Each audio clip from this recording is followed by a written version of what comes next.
کبوتر کو سامنے ایک گھر نظر آتا ہے۔ کبوتر اس کی دشا میں اڑتا ہے اور جا کر کبوتر دروازے پہ دستک دیتا ہے۔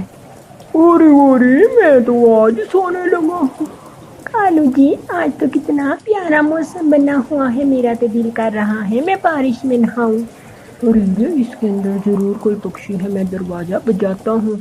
کبوتر دروازے پہ دستک دیتا ہے۔ کالو کوا بولتا ہے اور گوری دروازہ کھول دیتی۔ ارے ارے، کون ہو تم؟ ارے کبھی میں کبوتر ہوں، میں دوسرے جنگل سے آیا ہوں، میرے دو دوست میرے ساتھ ہیں۔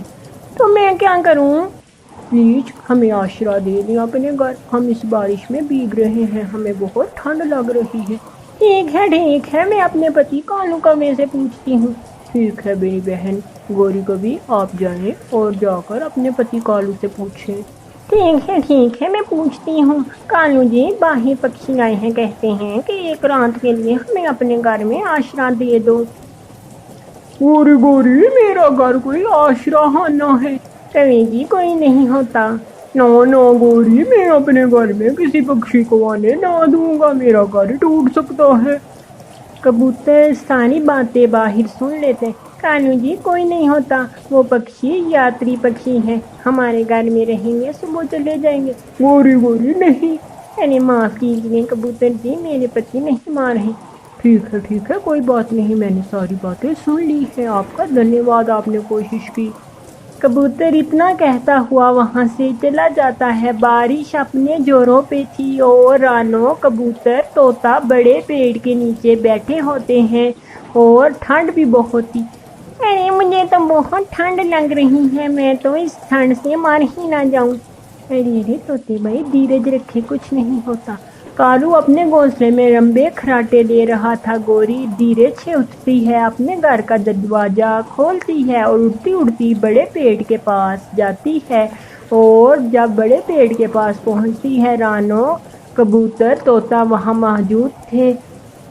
ارے پکشیوں، چلو میرے گھر چلو، کتنی بارش تیز ہے، چلو میں آپ کو لینے آئی ہوں۔ ایسے ہی گوری کہتی ہے، وہ کچھ کہے بنا گوری کے ساتھ چل دیتے ہیں، کیونکہ بہت سردی تھی جنگل میں۔ ارے آپ کا پتی، چپ کر دے۔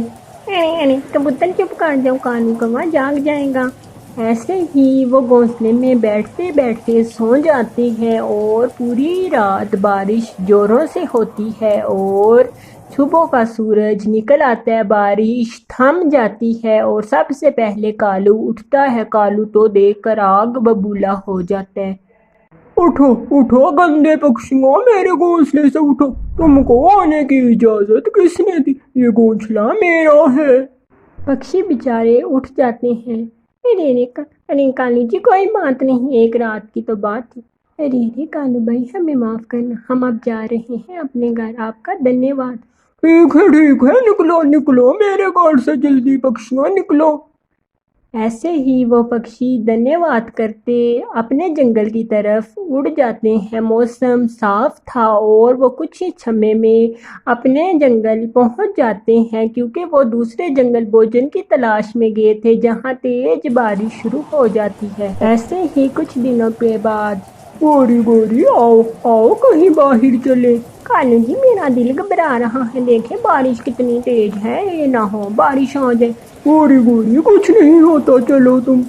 ایسے ہی گہرے بادل سیاہ چھائے ہوئے تھے۔ گوری کالو جاتے ہیں اور ان کو دوسرے جنگل میں تیز بارش شروع ہو جاتی ہے، ان سے تو اڑا بھی جا رہا نہیں تھا۔ گوری، اب ہم کیا کریں، کتنی تیز بارش ہے۔ کالو جی، میں نے تو کہا تھا ہم نہیں جاتے۔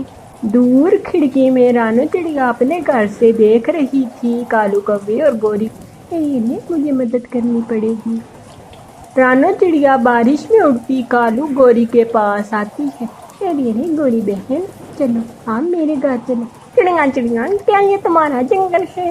ہاں گوری بہن، یہ ہمارا ہی جنگل ہے، آپ چلے ہمارے ساتھ میرے گھر۔ کالو بھائی چلے، آپ بھی چلے، آپ بھی ہمارے گھر چلے۔ ایسے ہی رانو چڑیا کالو گوری کو اپنے ساتھ اپنے گھر میں لے جاتی ہے، اور کچھ سمے بعد کبوتر اور طوطا بھی وہاں آ جاتے ہیں۔ ارے گوری بہن، آپ کیسے آ گئی یہاں پر؟ ایسے ہی پھر رانو چڑیا کبوتر کو ساری بات بتاتی ہے اور کبوتر یار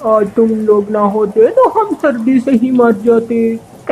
اس میں دھنیہ واد کی ضرورت نہیں ہے، تم لوگوں نے بھی ہماری مدد کی، آپ کی پتنی نے۔ کالو کالو جی میں ان کو اپنے ساتھ اس دن لے کر آئی تھی۔ کالو ہنسنے لگتا ہے۔